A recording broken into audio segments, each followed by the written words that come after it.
ወንድ ልጆችን ለትልቅ ባለሀብቶች የሚሸጡ በስነ ስርዓት ይሸጣሉ። አንድ የገንዘብ ምንጫቸው ከቤተክርስቲያን ትንንሽ ዲያቆናትን ትንንሽ ልጆችን እየወሰዱ ለሽያጭ የሚያቀርቡ ግብረ ሰዶማዊነትን ያስለመዱት ወደ ሰው ልጆች ያመጡት መላእክት ናቸው ይባላል። ያመጡት ማለት በሰው ህሊና የሚታሰብ ነገር አልነበረም። ያው መላእክቶች ረቀቅ ያሉ አይደሉ? እነሱ ናቸው ይሄን ነገር ያመጡት የሚባል ነገር አለ። ከየት የመጣ ሐሳብ ነው? አዎ አንድ አራት ቀን ሙሉ ከተጫወቱብኝ በኋላ በቃ ለሞት 4 ቀን ነው የቆየው። 4 ቀን ትልቅ ግቢ ነው። ከፍቶን የገባው መኪናቸውን አስገቡ። ሻወሩን አሳየኝ። ሻወር ገባው። ሽርጤና ሽርጪ እንደዚሁ በቡድን ያለው በጃፖኒ ያለው ቲም አንድ ቃል እናገር ዛሬ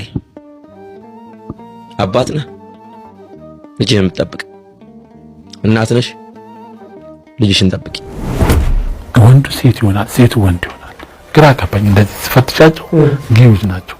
ወንድ ነው ብለህ ስታስብ ሴት ይሆንባል።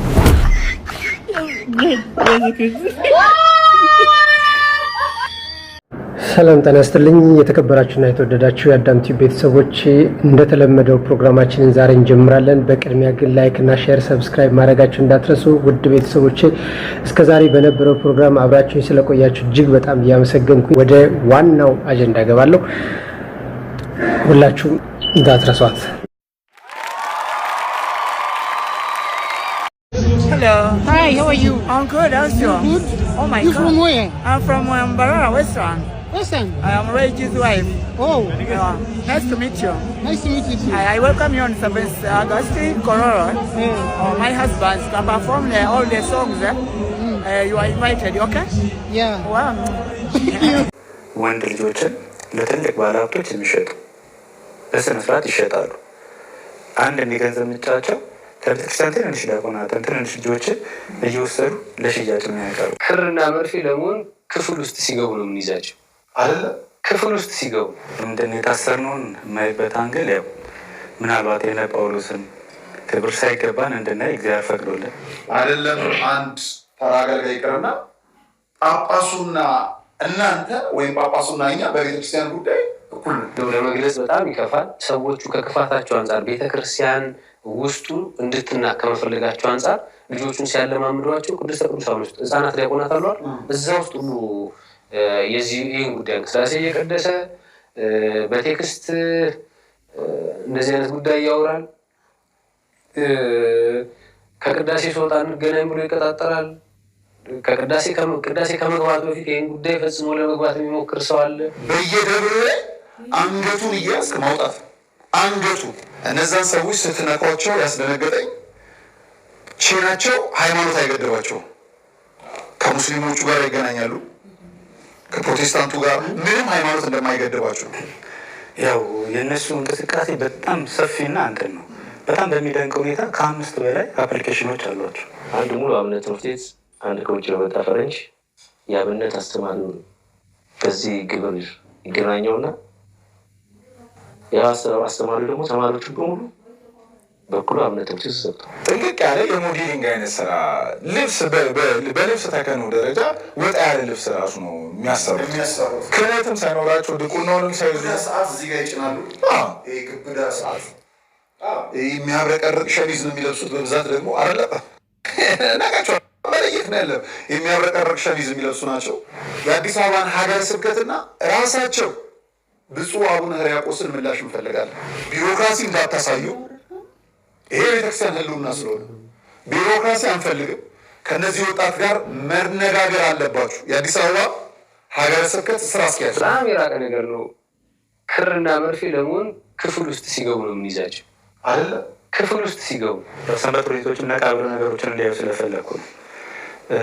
ከዛ በደንብ መታየት ያለበት ደግሞ ጽጌ ልጅ የዓለማዊ ወንድ ልጅ አበባ ለሚስቱ እንደሚሰጥ ሁሉ በየመሀሌቱና እንትኑ ላይ ቀይ አበባ እየተሰጣጡ እየጠራሩ የሚወጡ የያዝናቸው ብዙ አገልጋዮች አሉ። ወንዶች ብቻ አይደሉም እዚህ ውስጥ ያሉት፣ የነሱ ተባባሪ ሴቶች አሉ። የወንዶቹ ግብረ ሰዶሞች ተባባሪ ሴቶች አሉ። ክቡራትና ክቡራን የአዳም ቲዩብ ቤተሰቦች እንደምን አላችሁ? እንደምን ሰነበታችሁ?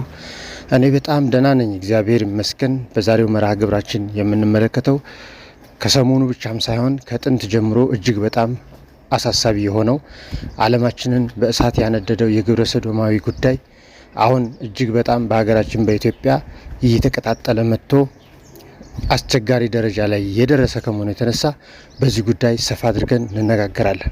ምክንያቱም በጥልቀት ካልተመለከት ነው ነገሩ በቀስታ እያዘገመ እንደፈራ ነው ሳይሆን ከፈራነውም በላይ ትውልድን እያደነዘዘ እያመከነና ከሰውነት ተራ እያወጣ የሆነ አሰቃቂ ድርጊት ሆኖ በመገኘቱ ትልቁም ትንሹም ሴቱም ወንዱም በአብዛኛው ደግሞ የሃይማኖት ተቋማት በጣም በጥልቀት ሊመለከቱት የሚገባ እጅግ በጣም ዘግናኝ የሆነ ነገር ነው።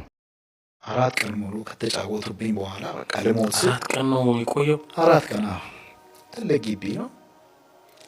ከፍቶን የገባው መኪናቸውን አስገቡ። የት አካባቢ እንደሆነ አላውቀውም። ከተማውንም ስለማታውቀው? ከተማውንም ስለማላውቀው ያለ ነው። ከዛ ከመስጂድ ራቅ ብሎ ነው። ምን ያህል ጉዞ? ምን ያህል? ከዛም በኋላ ወደ 30 ደቂቃ 30 ደቂቃ እንደዚህ አላህ አለማው እንደዛ ይሆናል። በቃ በዛን ሰዓት ላይ ትንሽ ስሜታዊ ስለነበርኩኝ ብዙም አላስተዋልኩትም። ግቢ ከፍቶ መኪና አስገባ። ስንገባ ግቢ ውስጥ ግቢው ትልቅ ግቢ ነው። አንድ ሰው የለው። እነሱ ናቸው የሚኖሩበት። እኔ ሰው ይመጣል ብዬ ሰው ያለበት ቤት ስታያቸው በቃ ትላልቅ ናቸው፣ ባለትዳሮች ምናምን ነገር ነው እንደዚህ ይመስሉ። ዛታቸውን ፊዚካሊ ስታይ እዛም ቤት ውስጥ ገባ። ስንገባ ቤታቸው ሙሉ ነው፣ ደህና ቤት ነው ያላቸው። እዛም በቃ አንደኛው በዚህ መካከል ነበረ። እኔ መንገድ ላይ ስመጣ ያቺ ብር ታልቅብኛለች በማለት ምሳም አልበላሁም ምናምን ነገር ምንም ነገር በቃ አላገኘሁኝም። እና እኔ አድሬ ብቻ ነገ ወደዛ ሄጄ እዛ እነዚህ ልጆች ጓደኞቼ መገናኘት ነው ፈልገው እዛ መሄድ ነው። እና ትልቁ እንትኔ ምግብ በልተሃል አለኝ። አልበላሁም አልኩት። ምሳ አልበላህም አለኝ። አልበላሁም አልኩት። ጾሜን ነው ያለሁት። ቁርስ ጀመሬ መንገድ ላይ ስለነበርኩ ምንም ነገር አልበላሁም። አሁን ከዛን በቃ እኔ ሄጄ እራት ይዤ ልመጣለሁ፣ ምግብ ይዤ እመጣለሁ፣ አንተ እስከዛ ድረስ አለውና ለባለ ጓደኛው ጠርቶት ልብስ ስጠውና ሻወር ያለ እንትን ይውሰድ አለው። ሰማለኝ እነዚህ። ከዛን ልብስ አለኝ አልኩት። ያችን ሽርጤን አነሳሁኝና ሻወር አሳየኝ። ሻወር ገባው። ሽርጤን አሸርጬ እንደዚሁ በቡድን ያለው በጃፖኒ ያለው ቲም አምጥቶ ሲያበቃ የሆነ ማማ ሰጠኝ። ከላይ ዝም ብዬ ለብሼ እሱን ቁጭ አልኩኝ። ይህን ድርጊት ከመነሻው እንዴት ሆነ የሚለውን ማንኛውም ሰው ያውቀዋል። በቀድሞ ጊዜም ሰዶማውያን ተብለው የሚጠሩ ወይም ግብረ ሰዶም ተብለው የሚጠሩ አካላት ሰዶምና ገሞራ ከምትባል አገር ላይ ይህን ድርጊት በማድረጋቸው ምክንያት እግዚአብሔር ከሰማይ እሳት እንዳዘነበባቸው በመጽሐፍ ቅዱስ አይተናል። እሳት እስከ ማዝነብ የሚያደርስ መቅሰፍት ወይንም ቅስፈት እንዲደርስባቸው ሆኖ የተገኘው ድርጊቱ ምን ያክል በፈጣሪ ዘንድ ጸያፍና እጅግ በጣም ክልክል የሆነ ያልተፈቀደ የተወገዘ መሆኑን በጣም በጥልቀት ያሳያል። ራት ሊገዛ ሄዶ ሲመጣ 3 ሆነው መጡ። አንዱ ነው ሄደው አንደኛው አለ። ሁለት ናቸው እነሱ። ከዛ እኔ ራት ሊገዛ 4 ሆነው እሺ። ከዛን ሳያቸው እነዛም በቃ ልክ እንደነገራቸው ነገር እኔ በእስልምና የተደሰተው ማለት አንድ ሰው እኮ አሁን ይሄ ሰው ሰልሞኑን ስትለው ደህና ዲን ያለው ሰው እንደሚደሰት ፊቱ ላይ ያለውን ነገር ታያለህ። እና መጥቶ ጥምጥም ብለው አናገሩኝ። ምን አሉ? በጣም እንደተደሰቱ እኔም በማየታቸው በቃ ገለጹልኝ። እኔም አሁን ከቅድሙ ይልቅ በቃ ብዛት ሲሆኑ ደስ አለኝ። ምግብ አቀረበልኝ። ምግብ ሲያቀርብልኝ እንብላ አልኳቸው። እንዴ ለእኔ ብቻ አቅርበው እምቢ አሉ ይህን ምግብ። እኔ በቃ ያው በሌላ አስቤ አልነበረም እኔ እንደዚህ አይነት ነገር እንዴት ታስባለህ? እና ብላለኝ። ብላኝ አሁን ነው በልተን የመጣ ነው እኮ አንተ መንገድ ላይ እንደዚህ ሰው ምን ስንት ነገር አለኝ። ያው እኔም ብዙ መናገር ስላላልኩኝ ርቦኛልም ሐቂቃ ነው በላው በቃ።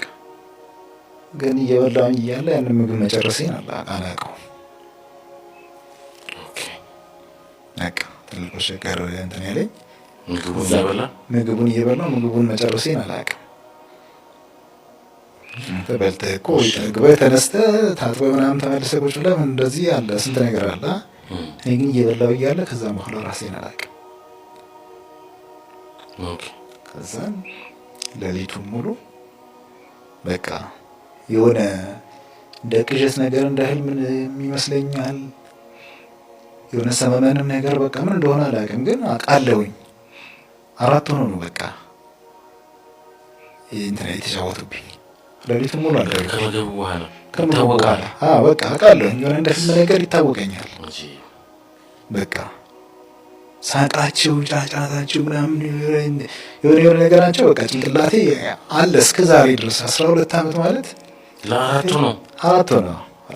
ይህንን ነገር ለምን ሰዎች ሊያደርጉ ቻሉ ለሚባለው ነገር ደግሞ ከፈጣሪ ፈቃድ ፈቀቅ ሲሉ ህጉን ማክበር ሲስቱና ህጉን ትተው በገዛ ፈቃዳቸው መጓዝ ሲጀምሩ የዲያብሎስን ምክር ተቀብለው በራሳቸው መንገድ መሄድ ሲጀምሩ ይህን ነገር ዲያብሎስ ወይንም ሰይጣን ጥንተ ጠላታችን ሰይጣን ይህን ነገር አሳየ፣ አስተማረ። በቃይል ዘሮች ላይ ተመርኩዞ ይህን ድርጊት አሳየ። ከዚያ በኋላ ይህ ነገር እየተስፋፋ መጣ።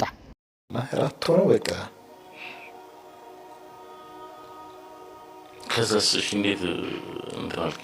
ከዛን እንደዛ ከተጫወቱብኝ በኋላ እኔ ራሴን ሳትኩኝ ምንም ነገር እንትን አለን። በኋላ ላይ ጠዋት ላይ ስነቃ ባዶ ክላስ ውስጥ ቁልፎብኛል። ራስህን አወቅ? ጠዋት ነው በቃ ረፋድ ላይ ምንም ነገር ሽርጤ እንጂ ላይ የለም። ባዶ ክላስ ውስጥ ቆልፎብኛል። ጮኩኝ፣ ክፈቱልኝ አልኩ። በሩ መታ ምን ብል ምንም ነገር በቃ ደክሞኛል፣ በጣም ደክሜያለሁ። ከዛም በኋላ ምንም ነገር የሚሰማኝ ሰው የለም። እንደዛው እዛ ውስጥ አሁንም ማታ መጡ። ቀኑ ሙሉ ውለህ? ቀኑ ሙሉ እዛ ዋልኩ። 4 ቀን እዛ ዋልኩ። 4ቱን ቀን ሙሉ የመጀመሪያ ቀን እነዛ 4ቱን ሆነ እንደዛ የተጫወቱብኝ። በኋላ እነዛ 2ቱ ናቸው በቃ። ህመሙን ይዳን ነው የሚፈሰኝ። ወላሂ አላህ በሚያቀኝ ይህንን ፕሮግራም ቢያንስ የሚያው ሰዎች በዛን ሰዓት ላይ እኔ እዚህ አዲስ አበባ ላይ ማለት ነው ያንን ችግር እንደዛ 4 ቀን ሙሉ ከተጫወቱብኝ በኋላ በቃ ልሞት 4 ቀን ነው የቆየው? 4 ቀን። እሺ በነጋታው መጡ። ከዛ በኋላ እንዴት ነው እንደሆነ ታውቃለህ? ከመች ጀምሮ ነው? እሁድ ነው ቅዳሜ ነው ራሴን የሳትከው ያወቅሁት። ኦኬ። ግን እዛ ቤት የገባሁት እኔ ወደ ሀረር ልሄድ የተነሳሁበት ቀን ሰኞ ማክሰኞ እንደዛ ነው።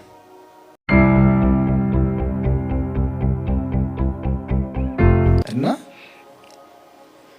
ያንን እንደዛ ቅዳሜ ቀን ላይ ነው እንደዚህ ወደ 3 ሰዓት አካባቢ ላይ ወደ አቶ ቢስተራ መሄጃው ከዚህ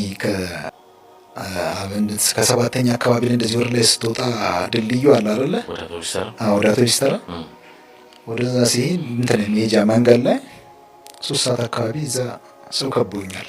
ማታ ጠዋት ላይ ሌሊት አምጥተው እዛ ጥለውኝ ሄዱ። 4ኛው ቀን ላይ 4 ቀን ሙሉ ተጫውተውብኛል። 4 ቀን ሙሉ እንዳለ ተጫውተውብኛል። የመጀመሪያው ቀን ሲመጡ ከዛ በር ከፍተው አንተ ጮህ አይደል? ማታውን ድጋሚ መጡ። ድጋሚ ሲመጡ የሚያወጡ ይመሰለኝ በቃ ታውቃለህ፣ የሚለቁ ይመስሎኛል። ከዛም በኋላ ልትሄድ ነው አለኝ። በቃ ልትሄድ ነው አሁን እንሸኛለን፣ ትራንስፖርትን ምንህን በቃ ይሄንን ነው የሚለው። አንዳንድ ቪዲዮዎችን አይተን በሀገራችን ላይ ምን እየተከናወነ እንዳለ እንመልከት። በተለይ በሃይማኖት ተቋማት እሱን ነካ ስናደርገው አካባቢ ላይ ወደ 10 ምናምን ህጻናት ተሞክረዋል በዚህ ጉዳይ እና እኛ ቆመን ደንግጠን ነገሩን ስንከታተለው እንደሚታሰበው ቀላል ነው አላገኘነውም። በእኛ ብቻ የሚፈታው ነው አላገኘነውም። እና ሁሉም አካባቢ ላይ ያሉትን ወጣቶች ማነቃነቅ ቻልን እና ይሄ ጉዳይ እነሱ አካባቢ የደረሰው ደረጃ ምንድን ነው የሚለውን ማጥናት ጀመረ። ደብረ መዊ ቅዱስ ሚካኤል ይባላል እንጂ በጣም የከፉ አካባቢዎች አሉ። እዛ አካባቢ መነሻው ነው ጠንካራ ስላት ስለተሰራ ነው እዛ አካባቢ ያለው በጣም ጎልቶ እየታየ ያለው እንጂ አሁን በደረስንበት መረጃና ማስረጃ ሌላ አካባቢ ከዛ የከፋ እንደው ለመግለጽ በጣም ይከፋል። ሰዎቹ ከክፋታቸው አንፃር ቤተክርስቲያን ውስጡ እንድትናቅ ከመፈለጋቸው አንፃር ልጆቹን ሲያለማምዷቸው ቅዱስ ቅዱሳን ውስጥ ህፃናት ዲያቆናት አሉ። እዛ ውስጥ ሁሉ ይህን ጉዳይ ያንቀሳቅሳሉ። ይሄ ማለት ያ ልጅ አድጎ ለቤተክርስቲያን ያለውን ንቀትና ጥላቻ ምን ያለው እንደሚችል በጣም ለመገመት ቀላልና ቤተክርስቲያን ለማፍረስ ከሚንቀሳቀሱት እንቅስቃሴ በጣም ከፍተኛው እንቅስቃሴ የማስበው ነው። ቤተክርስቲያን ከውስጥ ቀላ እንድትታይ እና ቤተክርስቲያን ውስጥ ሁሉ ነገር ማድረግ ይችላሉ። በጣም የሚገርም ቅዳሴ እየቀደሰ በቴክስት እንደዚህ አይነት ጉዳይ ያወራል። ከቅዳሴ ሲወጣ እንገናኝ ብሎ ይቀጣጠራል። ከቅዳሴ ከመግባቱ በፊት ይሄን ጉዳይ ፈጽሞ ለመግባት የሚሞክር ሰው አለ። በዚህ መጠን የረከሱ ሰዎች ናቸውና እንደው ጉዳዩን በጥልቀት ስናየው እኔ ምዕመኑ ከተሐድሶ እንቅስቃሴ ከፍ ባለ ደረጃ መኬድ አለበት ብዬ ነው የማስበው። ደረጃው በጣም ከፍተኛ ነው። እኛም መናገር በጣም የከበደን ነው። አሁን ይሄን ጉዳይ ለመግለጽ እንደው ይሄን ስናገር ቤተክርስቲያን የተነካብኝ ነው ቤተክርስቲያን ሰው አቃሉ አይብኝ ነው የሚል ፍርሃት ውስጣችን አለ። እስከዛሬም ደብቀን የቆየነው ከዚህ አንፃር ነው። ሁለተኛ ደግሞ ይሄንን ጉዳይ ይዘህ የምትሄደው ሰውዬ ራሱ በኋላ ወደ ኋላ ተመልሰህ ስታገኝ በዚህ ጉዳይ ያለ ምናምን ታገኘዋለህ ይዘውለት የምትሄደው ሰውዬና ነገሩ በጣም ከባድ ነውና እንደው መምህራን አባቶቻችን ይሄንን ጉዳይ ቆም ብለው ያዩት። ቤተክርስቲያን ላይ አሁን የተጋረጠው ትልቁ ፈተና ይሄ ነው።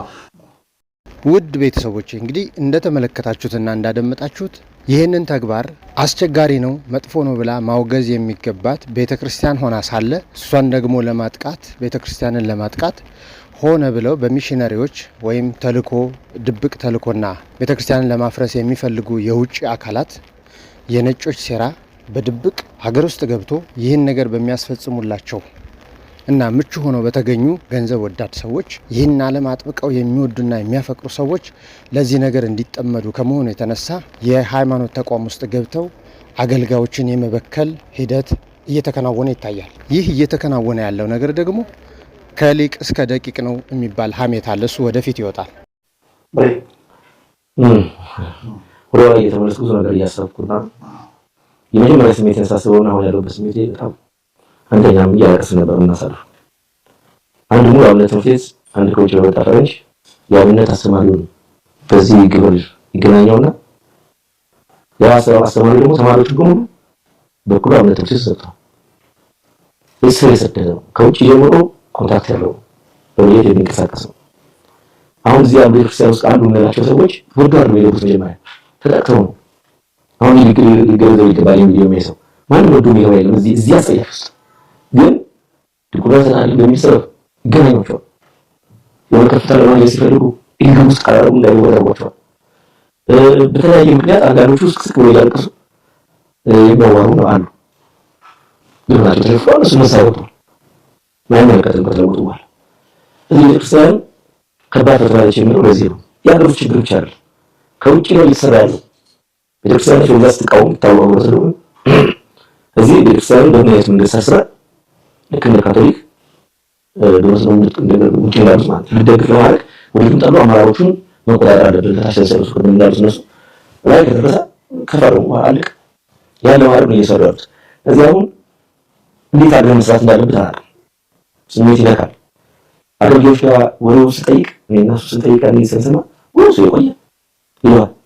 አባቴ ስጠይቅ እሱማ ወደዚህ ቆይማ ግን አውቀዋለሁ ደስ አብሮ እንትኑ ላይ ያለው ይዘማሉ ያለው አብሮ ሙሉ አብሮ ምንድነው ተፈባሉ እስከ ማለት ነው። እኛ የሚሰማ የነበረው ስሜት ማለት ዞር ወደ ማያሰው የነሳስ ከበስ ነው ጎበዝ ይሆናል ነው ተው እኛ ልጉዝ እናደርግ ጥያቄያችን ቢያንስ ቤተ መቅደሱ የምናለቅስበት ቦታ አስሉልን ባለም ጨቂተ ስንመጣ በበደረክሰን ስንመጣ ቤተ መቅደስ ከቆም የምናለቅስበት ቦታ ስጡን።